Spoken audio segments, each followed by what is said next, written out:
Hello YouTube! Thanks for joining the stream today, for catching this live. I appreciate it. I've been meaning to do this stream for a while, so I'm just going to jump into it. I wanted to talk about science fiction and specifically cyberpunk films today. My top 10 list, and kind of just go over the genre a little bit. Cyberpunk, of course, is a offshoot of science fiction, and I think it's more relevant today than it's ever been before because of its themes. Basically, if you don't know, cyberpunk is a umbrella term for a branch of pop culture and science fiction these days. It started off as a literary movement with William Gibson's seminal novel Neuromancer, and then along with writers like Philip K. Dick and other films that came later, it kind of expanded. And it's defined by a combination of high tech and low life as a theme.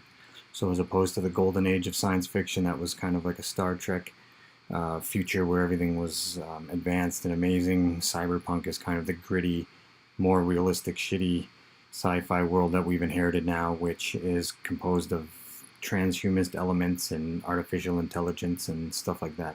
So I'm in my mid-30s. I grew up on the film genre of cyberpunk. It's one of my favorites, and I thought it'd be fun just to go through my top 10 films today. Also, sometimes I wonder, like, with all the stuff going on with COVID and these, Pfizer and all of these mega corporations, I think, how is it not more obvious to people, like, how evil these corporations are? And then I was talking to a friend of mine, and I figured, I guess it's because a lot of my friends haven't even seen, they weren't raised on the entire genre of cyberpunk, which just beats a dead horse with the message of how evil these mega corporations are. So that's another defining aspect of cyberpunk as well. The megacorp is, focus on megacorporations, focus on artificial intelligence and transhumanism and those sorts of things.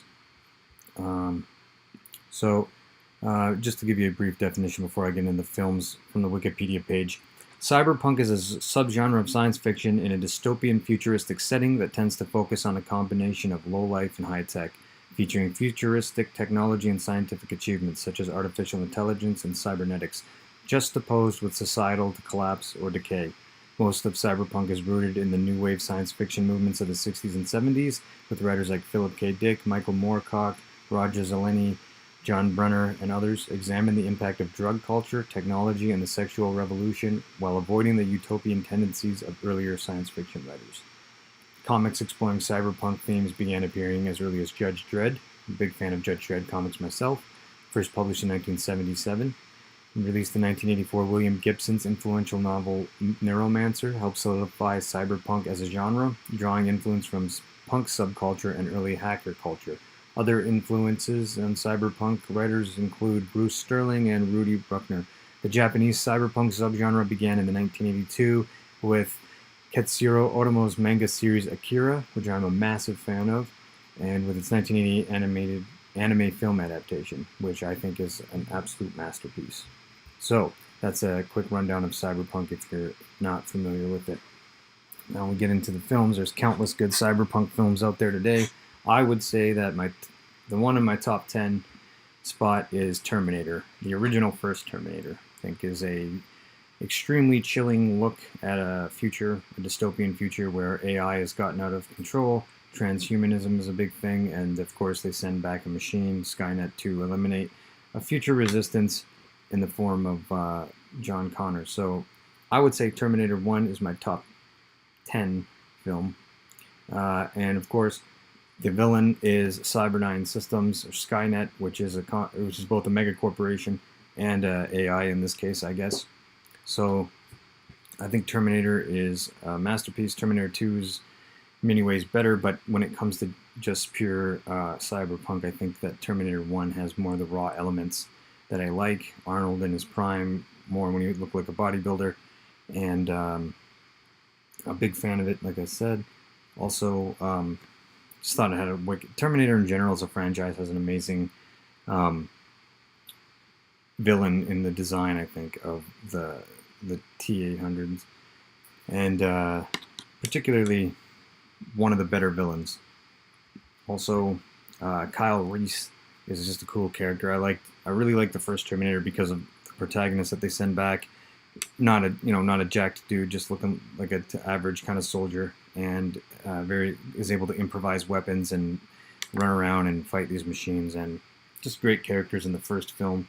The mechanics of time travel are a little goofy, and of course, it doesn't.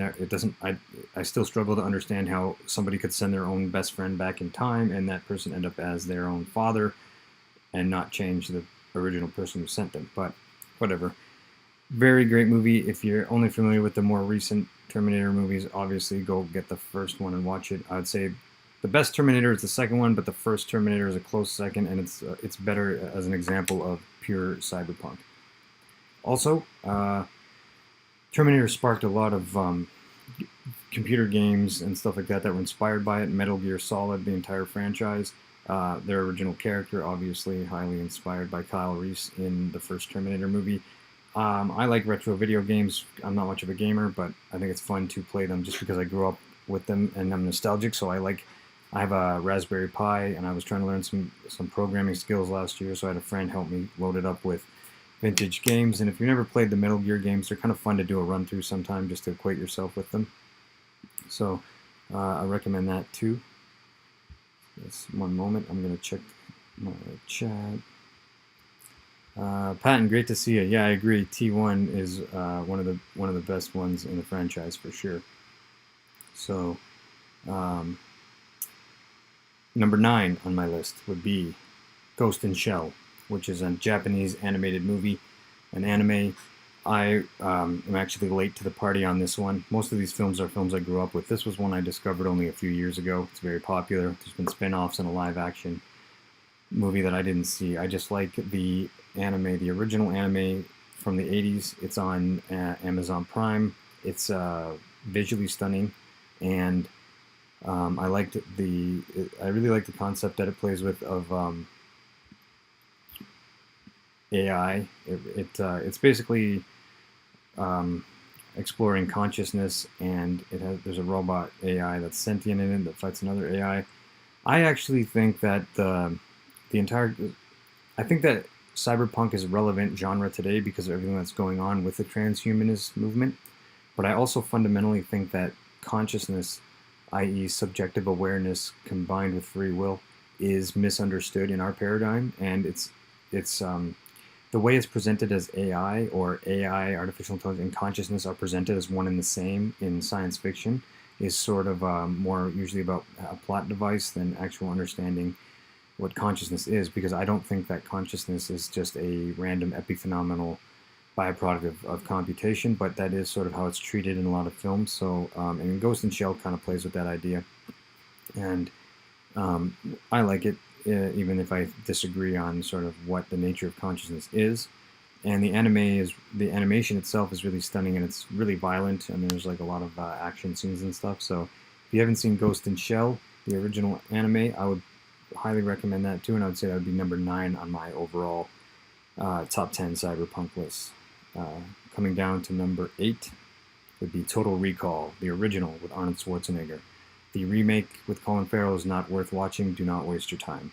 But the original Total Recall with Arnold Schwarzenegger is an action comedy cyberpunk classic. It's based on a novel by Philip K. Dick, who I would consider to be, I guess, the grandfather of cyberpunk, because he wrote so much that contributed to the genre. And Total Recall as a film is hilarious and well done. And again, it has Arnold in it. And it's a movie about a guy. The concept I like is a guy who goes and he pays to have artificial memories installed in him. In the future, it's kind of dystopic, and so people can't afford to go on vacations and to do things, so they pay for artificial memories to be implanted in them. Of course, in the film, the protagonist loses track of, or the inability to tell, what are his real, actual memories from the ones that he thought he was paying for, and then his entire life gets kind of wonky, and it's just a really fun movie overall. It's just very entertaining. So if you haven't seen it, again, it's an older one, but I would put that as number 8 on my list of cyberpunk films.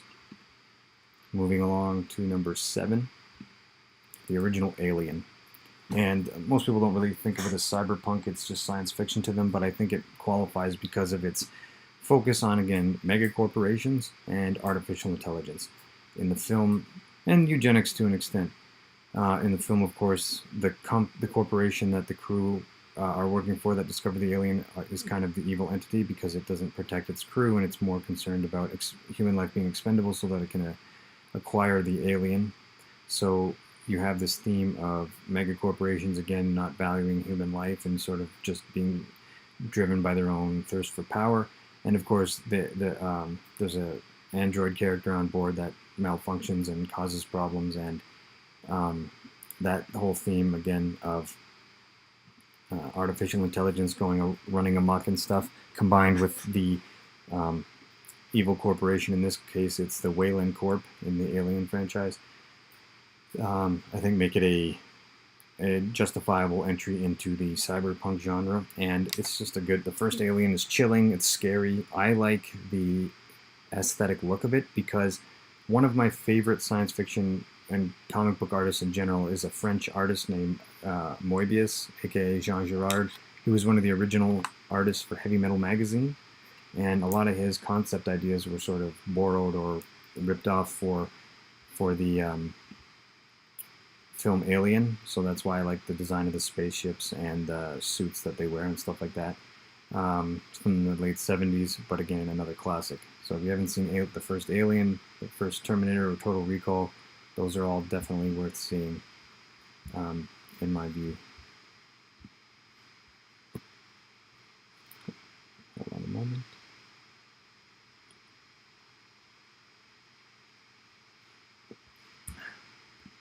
Moving along again.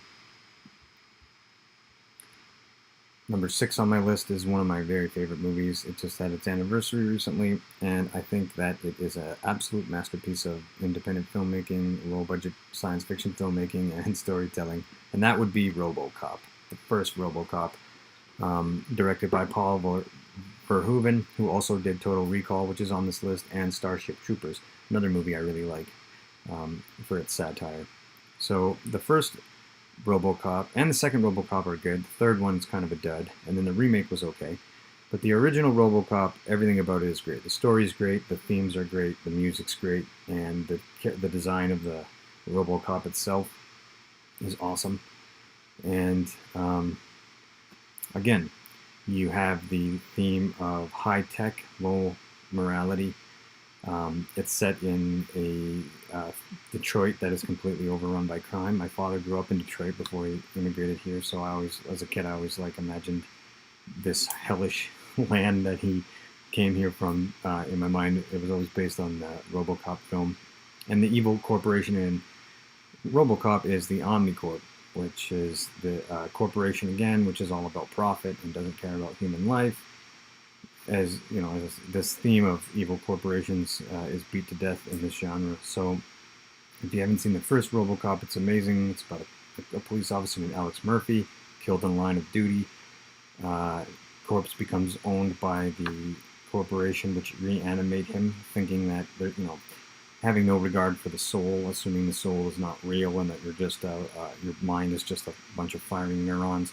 They treat his corpse like an object, and they turn it into a policing robot. Of course, once he's up and running again, his soul is still trapped in there, the ghost in the machine, so to speak. He has memories. He starts to become conflicted about what he is.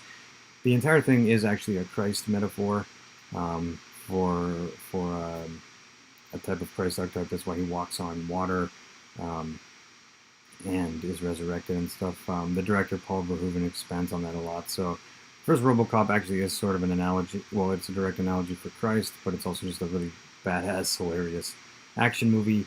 Great villains. Red from that 70s show is the main bad guy. And there's some hilarious moments in it. It is satire, it is parody, so you gotta have a sense of humor to enjoy it. But I love it. I always thought Robocop just looked awesome. It was a cool character design. There's also a video game I have for Super Nintendo on my Pi, which is Robocop versus Terminator. And since I obviously love both franchises, huge fan of both. Let me know in the chat who you think would win in a straight-up battle between the original Robocop and the I think it's the T900, which is the original Arnold Schwarzenegger Terminator and the first Terminator. If that Terminator ran into this Robocop, who do you think would win? Personally, gone down the rabbit hole online, listening to all these hilarious nerds argue it out. I think the Robocop is worth a couple of the T900s at least. The T1000s. Now I feel embarrassed that I'm messing this up. I get the Liquid Terminator mixed up with the first Terminator, but I think it's the T900. I think Robocop would take on one of those easily. And let's go back here. I always thought it was cool when Robocop took his helmet off and you could see like parts of his brain in the back, and that it was all just a machine. But you know, I think a lot of people miss this. There's obviously a spiritual element to Robocop. A lot of cyberpunk stuff doesn't really acknowledge the spirit. It more treats consciousness, like I said, like it's some sort of epiphenomenal thing. I like Robocop because it implies that Alex Murphy has a soul, and that you know, human beings do have souls and so on in a more spiritual context. So Robocop 1, I just think is definitely in my top. I think it's number 6. It's in my top 10 cyberpunk films. Just a really entertaining, good movie. So if you haven't seen that too, I mean, the ones I'm recommending here are a bit older. So if you're in your 20s, you probably haven't seen all of these. But since I grew up on all this stuff, I was sort of primed for understanding these mega corporations are not your friends.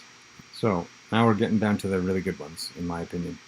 And I had to put one of these on the list, and it comes in at 5. And this is kind of funny that it's on here, but I actually think this is an amazing movie. Number 5 on my personal cyberpunk film list is Wally.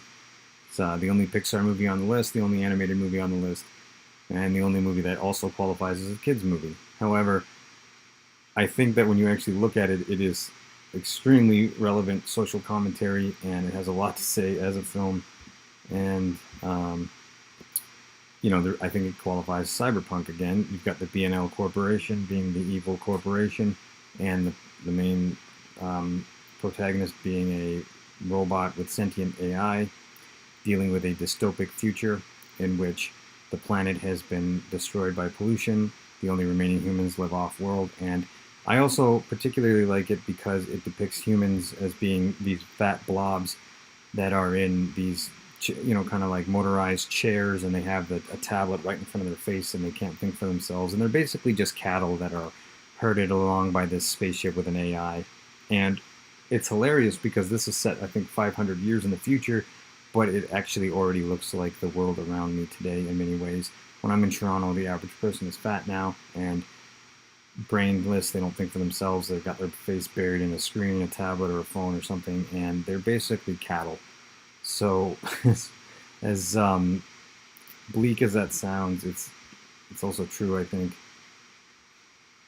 So, of course, in the film you have Wally, and I like the design of the robots too, going around kind of just cleaning up forever this mess that humans have made of our planet until eventually we can. It's also a love story too. I mean, they and without any dialogue, they put a lot into that movie. So I just always thought Wally was a really good 5-star movie. Just well done overall. I'm just gonna check the chat for a moment in case there's any comments. Yeah, Patton says T900 all day. What? So I'm assuming that maybe you disagree. I'm not sure what your comment's about. Who do you think would win, Patton, between the original Robocop and a T900? And how many, if you think Robocop would win, how many T900s do you think Robocop could fight? And we'll get to the next. Says lockdown like cattle too. Yeah, exactly. So Wally, you know, people laugh because it's a kids movie, but I actually think like there's a lot of relevant commentary on it and a chilling, realistic look at what our potential future is if we don't reverse some trends right away. Because the average person is fat and stupid now, and basically a cattle for AI. They might not even realize it, but of course with Facebook algorithms and Instagram and everything else, they're just being molded by algorithms at this point and fed like cattle and vaccinated like cattle. So Wall-E, I thought, was just a touching, good movie overall, and if you haven't seen it, you know, you should go and see it. So moving along on my list now, there's only room for 3 more films, so they all are obviously what I consider to be sort of seminal films of the genre. So I think everyone's seen The Matrix. I put it as number 3 on my list just because it is so, I guess, influential to the genre. It deals with computer hackers in the form of Neo. Hacking was another big staple of cyberpunk early on, especially with Neuromancer and stuff. So with the Matrix, you've got AI, you've got a dystopian future, you've got cyber hacking, you've got a lot of the aesthetic look with the black leather and trench coats and stuff, and action scenes of the Matrix. Just a solid movie overall. And that's, of course, where we get that sort of analogy of the red or the blue pill from. You know, do you prefer comforting lies or harsh realities and the truth? That sort of thing. Yeah, The Matrix is just a really seminal work of art in the genre. So, and it's really, the first film is extremely entertaining, and there's a lot to like about it. So it is worth all the hype. Obviously, 2 and 3 are kind of like all over the place. There's a lot going on, things I like about them, things I don't. And there was a 4th Matrix movie that I didn't see and have no intention of seeing. It's a transgenderism sort of metaphor thing that the Wachowski brothers, who became the Wachowski sisters, made, and it just looks like dog shit. So the first Matrix, though, a lot goes into it, and it's just awesome. Of course, everyone lives inside a simulation, and I also believe in I believe that the physical universe that we inhabit today is a type of simulation for our soul that is basically created or evolved through consciousness. So it's a spirit. We're inside a spiritual matrix, in my view, not a matrix that an alien made or advanced humans or anything like that. But I do actually think we're in a simulation. I also think that the best way to model physics, even practically in our world, our real reality, is digitally. So that whole notion of like the digital simulation, evil AI, dystopian futures and hacking and all that is all very relevant and goes into the Matrix. So I had to put it high on the list just because of how influential it is. Wigger Than Now says, I like Robocop. Don't bother with Matrix 4. Yeah, I had no intention of seeing it because it just looks and sounds awful. So that would be my number 3. There's only 2 movies left, and these are there's 3 movies left now on my list. And the next movie is not as influential on the genre. It's just a movie that I personally really related to and that I really love for reasons that might seem obvious to you. So number 3 on my list is Elysium with Matt Damon. I just thought this was a great science fiction cyberpunk movie, extremely enjoyable and entertaining. I like it because it's about a white working class guy who is just trying to hold down a job and lives in this dystopic, shitty future where the world's overpopulated and everything is polluted and gross. And the rich live in a space station up in space in a beautiful luxury kind of environment with Medicare, and no one gets sick because they have the technology to heal everyone and stuff like that. And the rest of the people are down on Earth sort of competing for the scraps. And I like that premise because I relate to Matt Damon in the film. And I like the action scenes a lot. I mean, there's some really kick-ass fights and guns and weapons, and the bad guy's really scary, and he's got a samurai sword and his own stuff, and Matt Damon's just trying to basically help this Latin woman that he's in love with get her kid up to space or save the kid kind of thing. So there's this theme of like self-sacrifice and heroic, like doing something noble to save a kid, and the action scenes were awesome. So I know that Elysium wasn't like it wasn't like a box office smash or hit or anything like that, and a lot of people are kind of like lukewarm on it. But for me, it was just a really, really entertaining, fun science fiction movie that I could kind of relate to the main protagonist a lot. And he gets he gets this cool exoskeleton suit that makes him strong, and him and his he's like a reformed car thief in the movie, the character. So him and some of his criminal buddies, they have to aggressively fight to try to get this kid up to the space station, which they eventually do, and it's just a really good film. So if you haven't seen Elysium, definitely see Elysium. If you if you seem like, if what I'm saying, if you seem like you have similar tastes, then you're gonna really like Elysium. So that was my number 3. Only 2 left now. So when it comes down to what I think is the best, or the number 1 cyberpunk film of all time, I basically think it's a tie between these 2 films.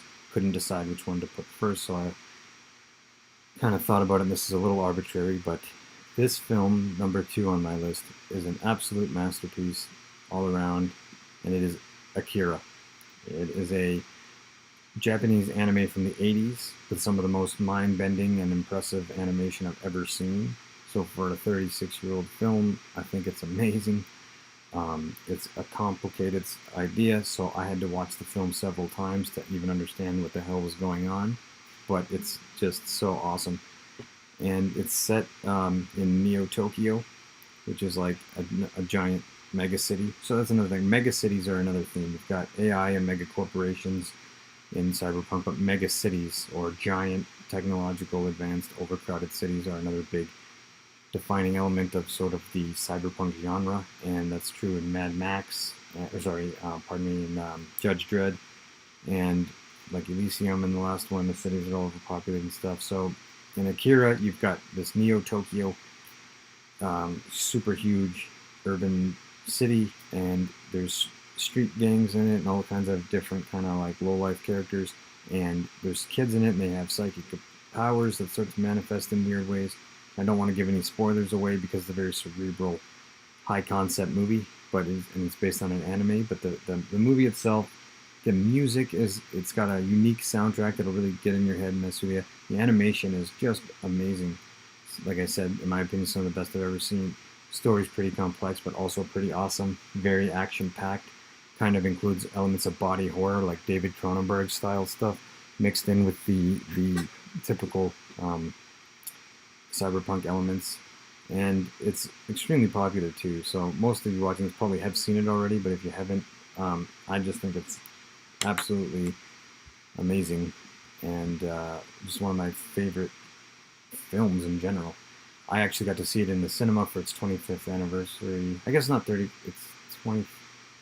Let me check here. Let me double check what year this actually came out.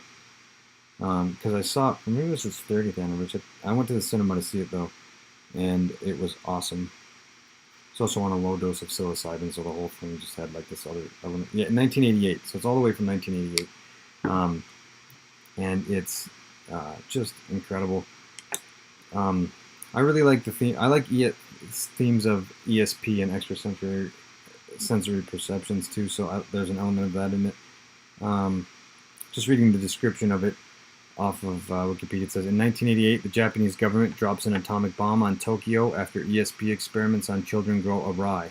In 2019, 31 years after the nuking of the city, Kanada, a bike gang leader, tries to save his friend Tetsuya from a secret government project. He battles anti-government activists, greedy politicians, irresponsible scientists, and a powerful military leader until Tetsuya's supernatural powers suddenly manifest. A final battle is fought in Tokyo, the Olympiad, exposing the experiment's secrets.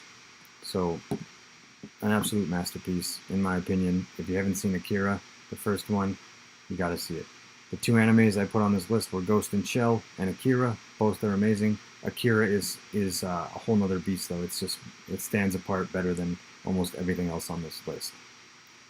However, having said that, it is the number 2 film. There is one film that most critics, I think, would usually rate this as the number 1 cyberpunk film of all time. And it's also one of my favorite films that I've seen way too many times. A lot of you are probably guessing this because if there's something, if anyone wants to guess right now, show on the chat what you think it is. What's the biggest, most relevant cyberpunk film that isn't on this list yet? I'm going to give you guys a minute to guess if anybody wants to guess before I say.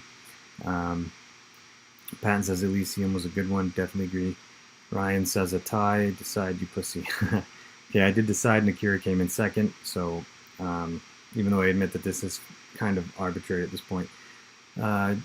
Jesus says Akira still holds up. Did you catch the Japanese Olympics are canceled in Akira at the same time it happened in real life? No, I didn't. That's actually really cool. So thanks for pointing that out. If I remember correctly, I might have been that. Yeah, no, I think that did actually line up. So that's pretty cool.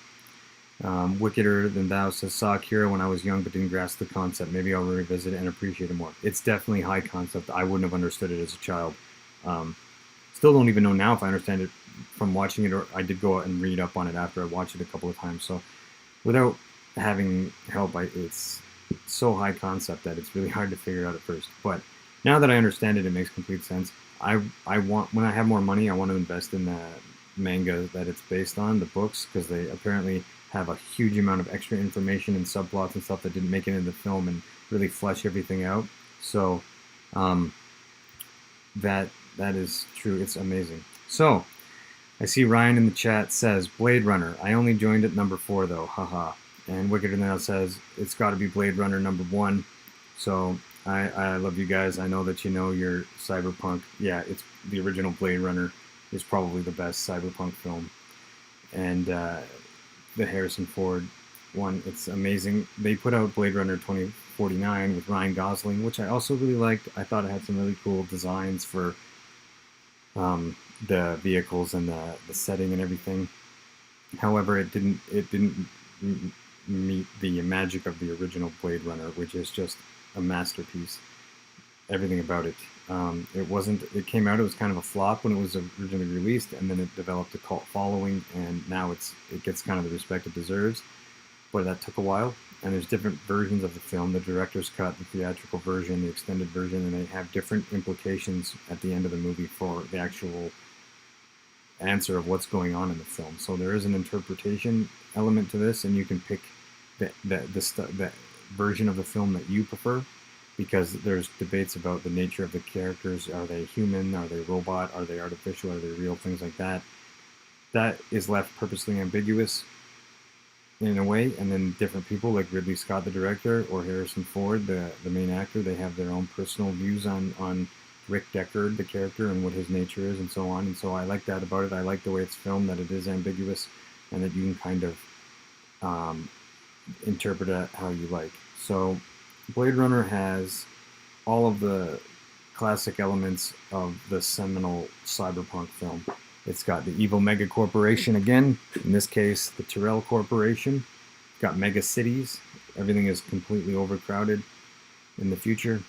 Everything is polluted and gross, and AI is the main theme because there's a big corporation, the Tyrell Corporation, that produces replicants, artificial human beings that are meant to perform labor and be used as tools and machines. But unfortunately, these robots have subjective experience, which is cruel, and some of them become self-aware, and they wrestle with these existential crises of understanding their limited lifespans and stuff like that.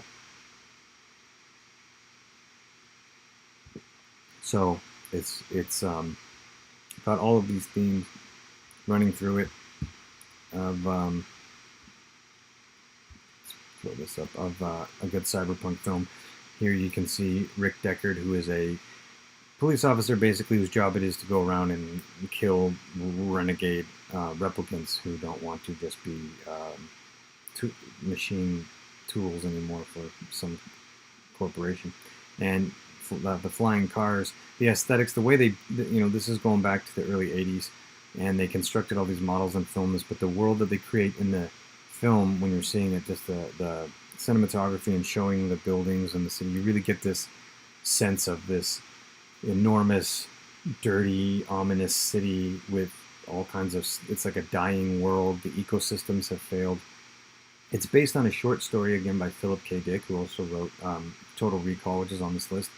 And Do Androids Dream of Electric Sheep is a masterpiece. It's a short book. It's one of my favorite books. It deals with the theme of empathy in human beings, basically, and what makes a human, and how empathy kind of sets us apart from machines and so on.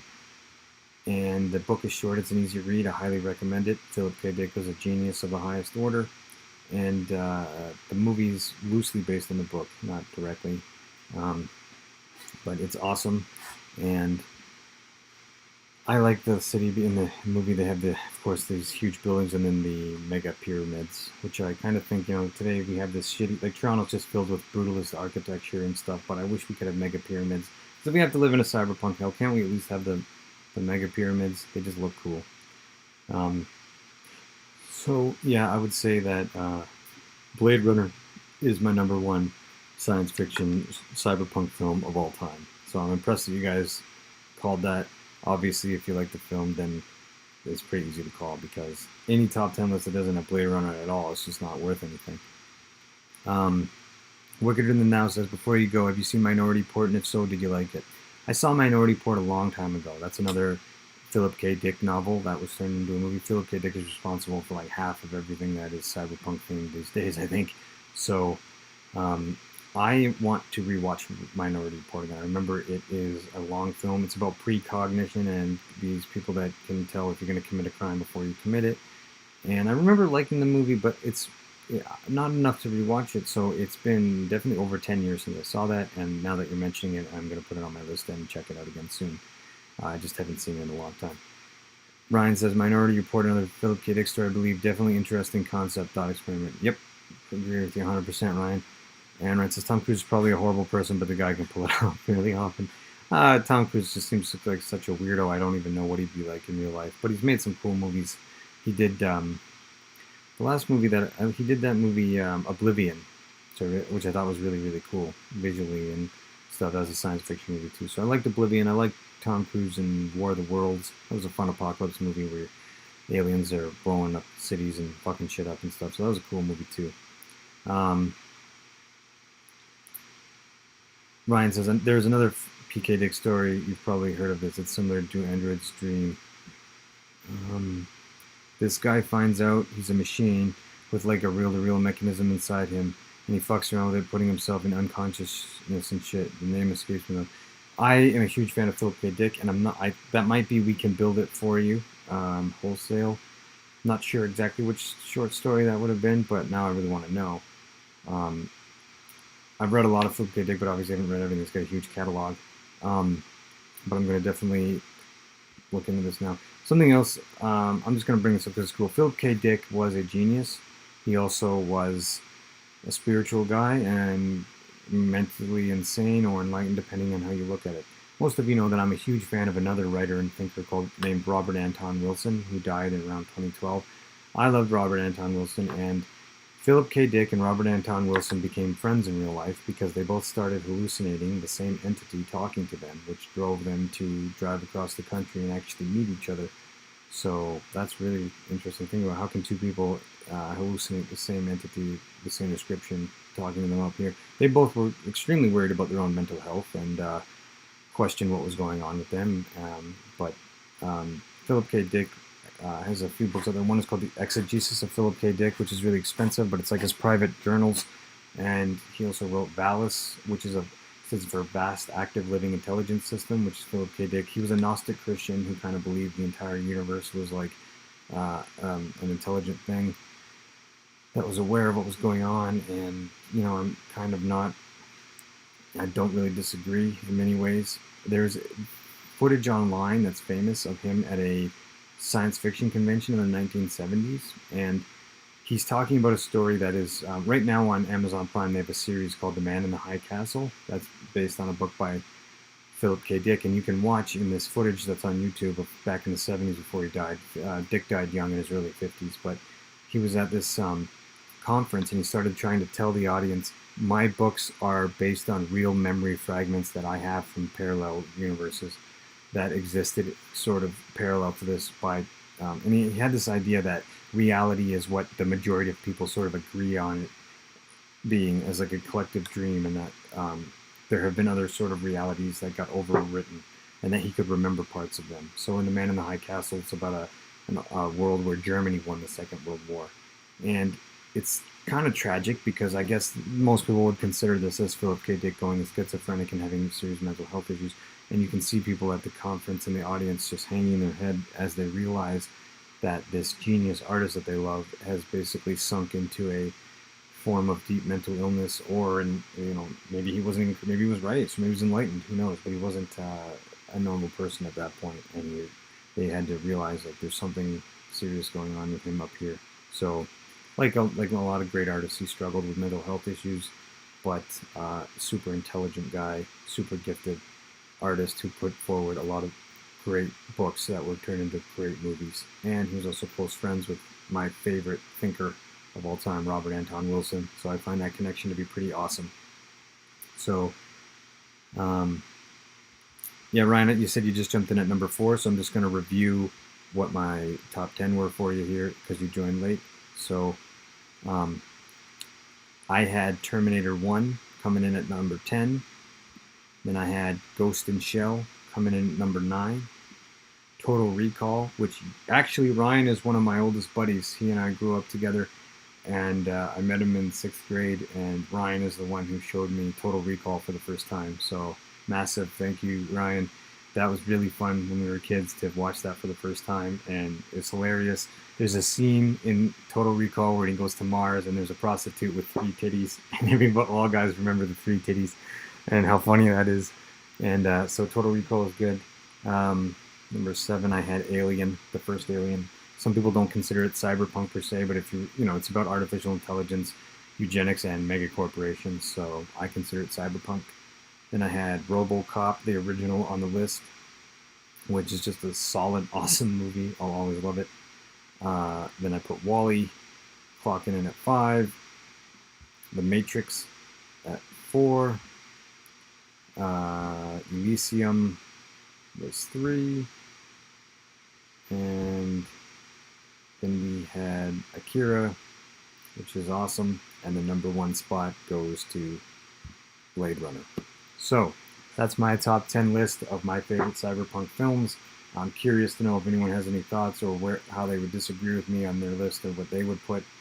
Anything, I guess, from 5 onwards, a bit arbitrary. But if you disagree with my top 5, let me know. Let me know especially what you think the first 1, 2, and 3 should be. I think Blade Runner, most people would agree that's a good choice for number 1. And Akira, most people would probably say belongs in the top 3.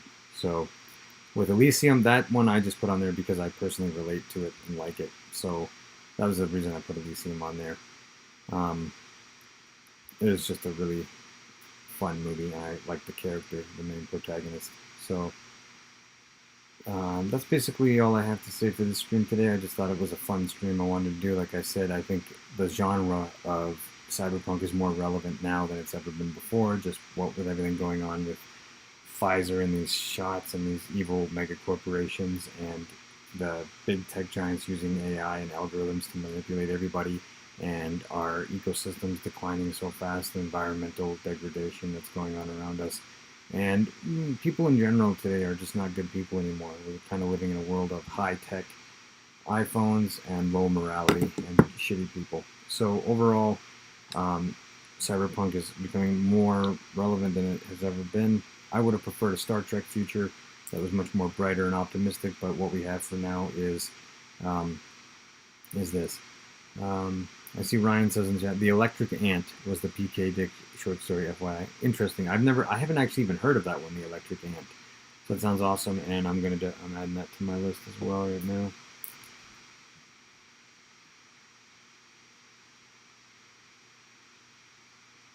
So, just checking the chat one more time. Ryan says, fuck, Ridley Scott used to be good. He did. He's a bit older now, but he pumped out some really awesome stuff. Even by 2000, Gladiator is amazing. Blade Runner is amazing. Just a bunch of really awesome stuff he did do in his prime.